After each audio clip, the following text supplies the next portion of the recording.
How many of you grew up like I did, not rich? We weren't poor, we just weren't rich. I remember about 12 years old, I wanted to ride my bicycle about a mile down the road to the local Quick Sack. And I was gonna go down there and get me an icy. Y'all got ices here?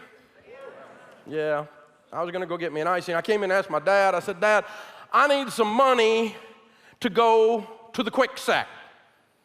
And my dad said, how old are you? I said, well, I'm your son. I'm 12. And he said, you're 12 years old. You don't need money, you need a job. Y'all know the kind of dad I'm talking about? Some of you had one like that. My dad didn't think that work was a management theory. It was something you did. Cause and effect. The sowing and the reaping always happens.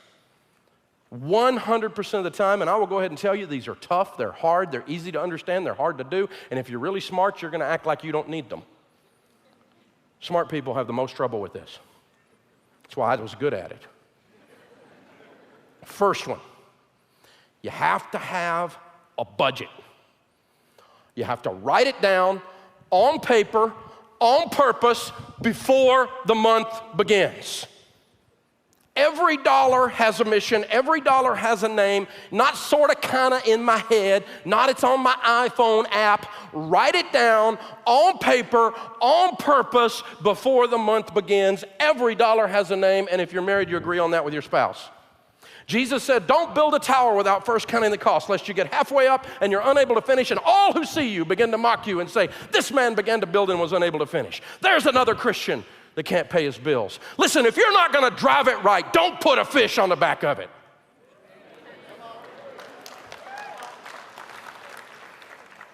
Halfway doing stuff, and I'm a Christian, I'm doing stupid things, I'm jumping off a cliff and going, God catch me.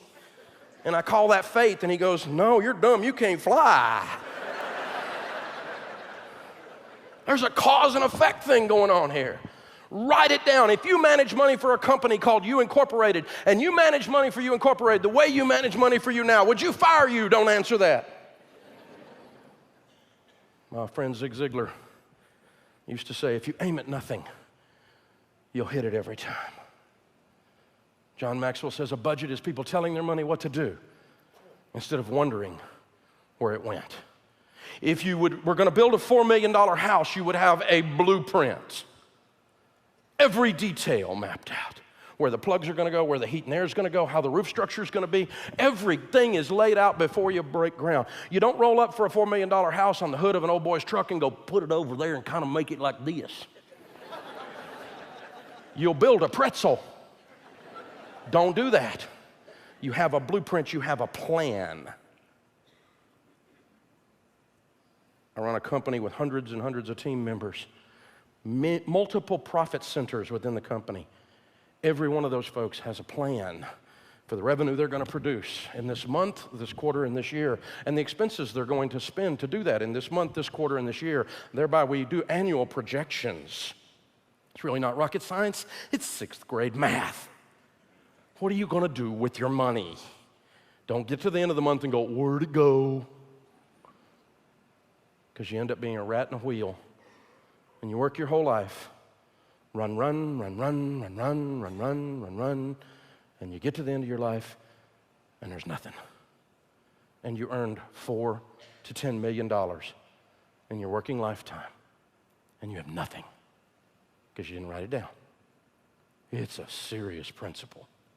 The second one is, you got to get out of debt and stay out of debt. Now, everybody knows Dave Ramsey is going to say that. Everybody knows I'm going to say Proverbs 22:7. The borrower is slave to the lender. When you don't have any payments, you know what you got? Money. That was hard. Are we through yet? You getting this? It's not deep, but I wanna. Yeah, that's the problem. I wanna. I need nothing, but I want a lot of stuff. There's nothing wrong with getting you some nice stuff, but the problem is when your stuff gets you. When you got a student loan that's been around so long you think it's a pet. when MasterCard is your master, when you have discovered bondage or American distress. Well, you can't live without debt. That's what my finance professor said too, and he was broke. What's wrong with that picture? A broke finance professor. Broke finance professor is like a shop teacher with missing fingers.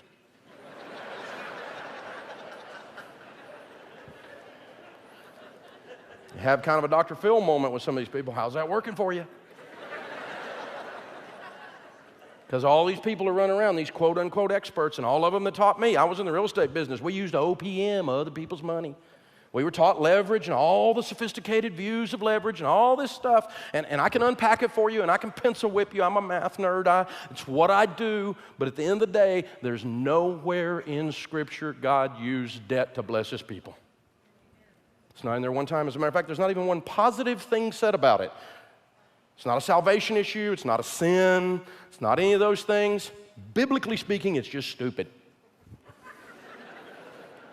Never once did God, were the Israelites hemmed into the valley by the Amalekites, so they did a bond issue.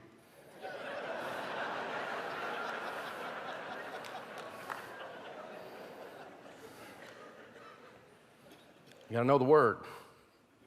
Study the Word. Because God will show you. Because He loves you. He's got a plan for you. The third one, first one is you got to do a budget. Second one is you got to get out of debt. Because if you don't have any payments, you got money. The third one is quality relationships. Now this is kind of weird. But think about it. Marriage is grand, divorce is 50 grand.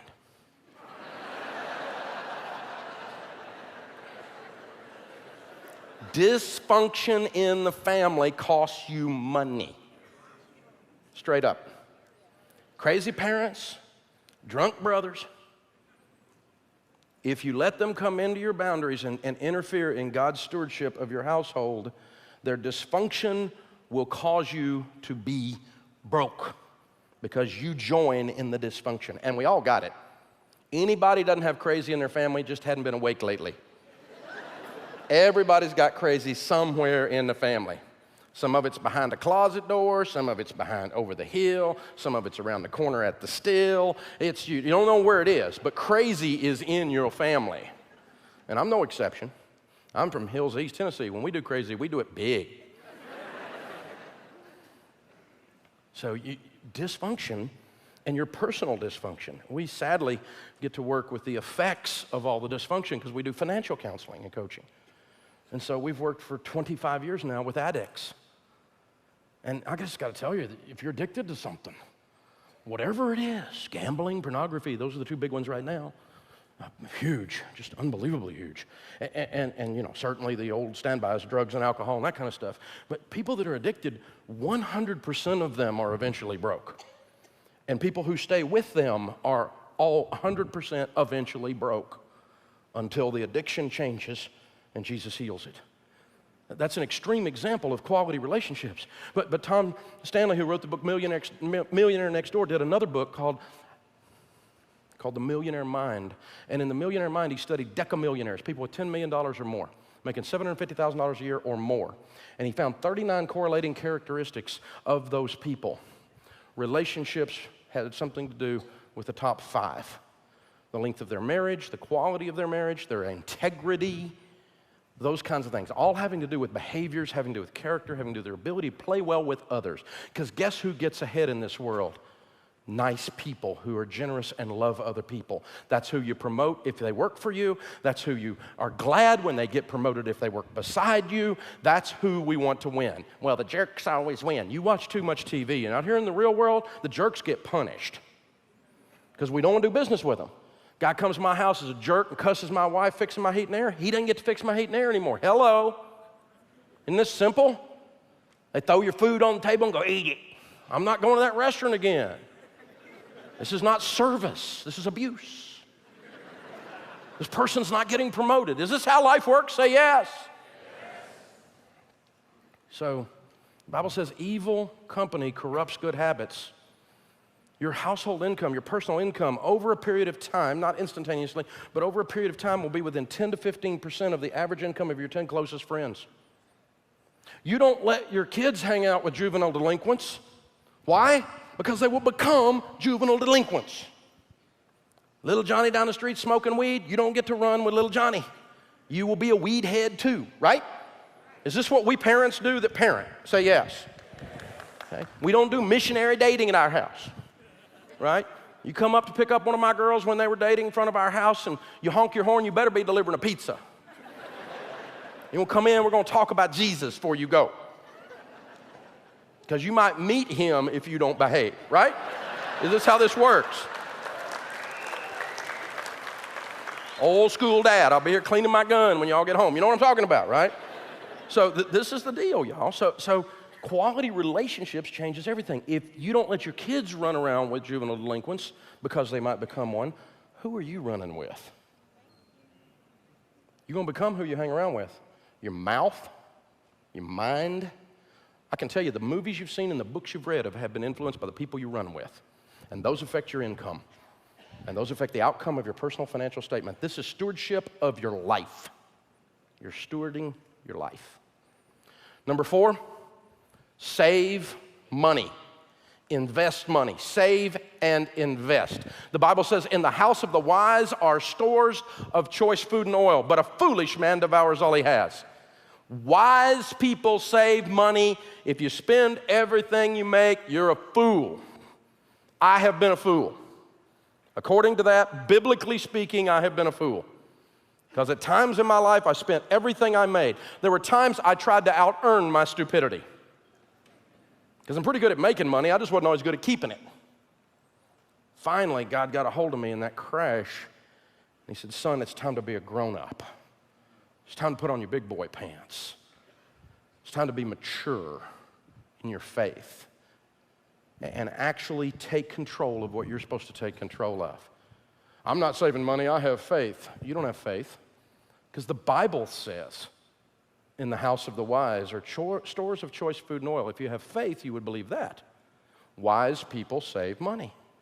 It's not an act of faith to have nothing and hope the government's going to take care of you.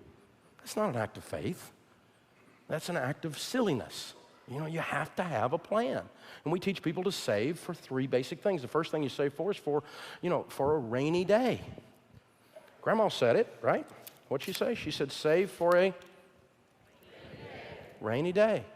Visual aid.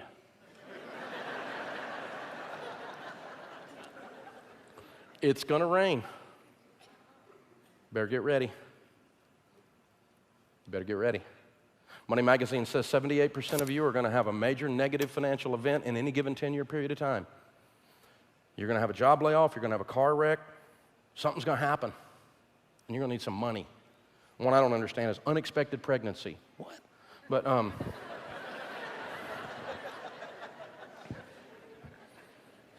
something's going to happen, isn't it? You're going to need some money. The second thing you save for is you save up and pay cash for things. So when you save up and pay cash for them, guess what? That means you had a plan. That means you'd saved money. That means you had a budget. And that means you don't have any debt because you just pay for it. And this interesting thing happens when you pay for it.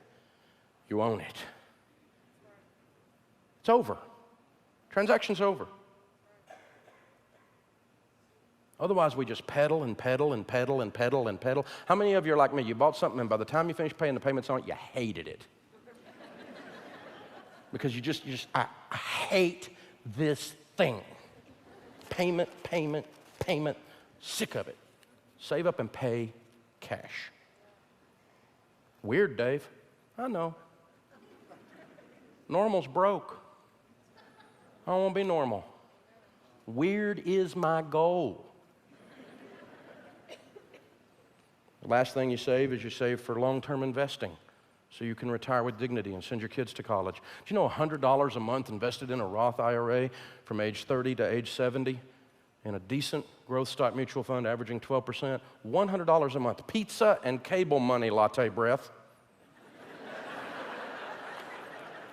$100 per month is $1,176,000 From age 30 to age 70, you retire a millionaire.